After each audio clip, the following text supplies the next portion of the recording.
Well, hi there again, everybody. You're traveling with Jack and, of course, my beautiful heavenly wife, Pam. It's day 7 of my great adventure of relocating from the Pacific Northwest, Oregon to be specific, back to where I got my start, or near it at least, the Nashville, Tennessee area. My, oh my, what a difference a day makes. Yesterday, reporting from Texas. Now we're in Tennessee. How the landscape has changed. We're now in rolling hills and lots of trees. Most of the trees, with the exception of the pine trees, of course, are a little bit bare now. We're in the middle of December, and I'm on Interstate 40. And I'm less than an hour and a half away from my new home, which is actually going to be in the community of Franklin, Tennessee, just outside of Nashville. And Franklin is supposed to be a dynamic place to live. Forbes magazine recently rated it one of the top communities in America, as did some other reports as well. So hopefully it's going to prove to be a great move for me as well. I got to stop in Memphis earlier, and I had late breakfast, early lunch with my best friend Joe Larkins and his lovely bride Bethany. And it just felt good to be again with some very good close friends. And I'll only be just a short to about 2.5 hour drive from them anytime we want to get together. I've seen a lot of exit signs here along the way that bring back a lot of memories for Pam and I. Already passed the one for Paris Landing, which Paris Landing State Park area is close to where I grew up. I saw one for the Carroll County line when we crossed into Carroll County briefly. And of course, Carroll County is where my beautiful bride was raised as well. And then we got married in Carroll County as well, too. Meantime, the interstates in Tennessee, one thing I've always appreciated is for some reason they have the smoothest interstates in America. They're just really always well maintained. Now, we're still technically in what you call West Tennessee. And for those of you that have never been to the volunteer state, it is actually divided into 3 very distinct regions. You have West Tennessee, you have Middle Tennessee, and you have East Tennessee. And people identify by those 3 areas as to where they're from or where they live. Now, as I mentioned, I grew up in West Tennessee, but I'm relocating to Middle Tennessee. And the Tennessee Volunteers, my favorite sports program of all time, is located in East Tennessee in Knoxville.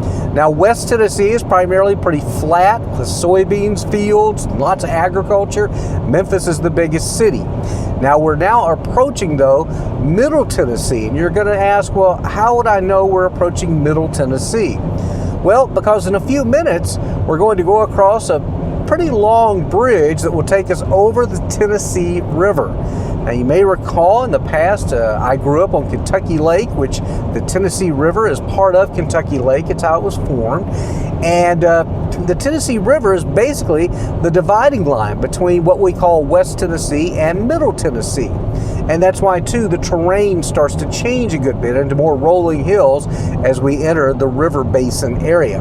Now, as you make your way across Middle Tennessee, you'll then approach what's called the Cumberland Plateau, which leads to East Tennessee. You'll cross the plateau, and then you start entering the Appalachian Mountains, or as some of you may recall, the Great Smoky Mountains of East Tennessee. So that's kind of just a little lesson on the 3 sections of Tennessee. I was raised a West Tennessean, but now I'm going to be a Middle Tennessean, and that, of course, is where my son and his wife live. And our daughter, Hannah, is just on the other side of the border of East Tennessee. She's in the mountains in Asheville, North Carolina.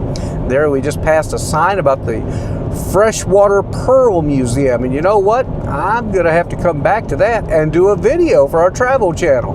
Never been there, never done that, so we're going to check it out. Weather is pretty nice. It's about 60 degrees and just some thin little wispy clouds up there, but very, very pleasant. I've had a few people ask me how I'm feeling. Well, I'll tell you, this is a lot to take in because just 7 days ago, I was on my last day at the TV station as the meteorologist and was ending my career and taking that step out on faith. And so I left that job a week ago today.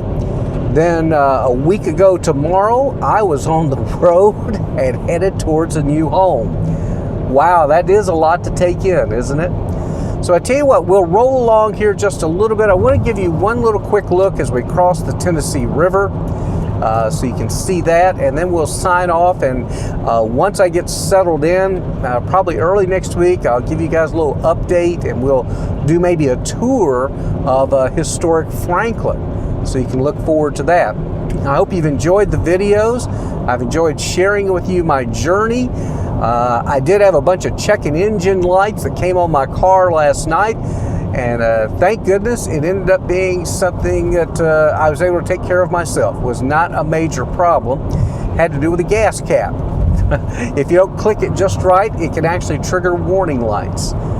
So here we go now. We're on Interstate 40 East, and we're heading down a pretty long incline here because this is taking us down to where we will be crossing the Tennessee River, which, as I mentioned, is going to be that dividing line between what is called Middle Tennessee and West Tennessee. So let's give you a quick look there. Making good time. Traffic's not really bad, so that's all good too.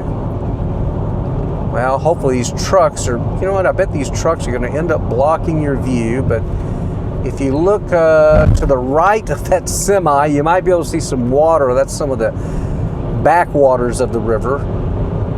Here we go. Let me just speed up. And here we're going to be getting up on top of the bridge. There it says the Tennessee River and Kentucky Lake. It's all kind of one and the same. Actually, I can take this off. We'll hold it out to the side there if you can see. There it is.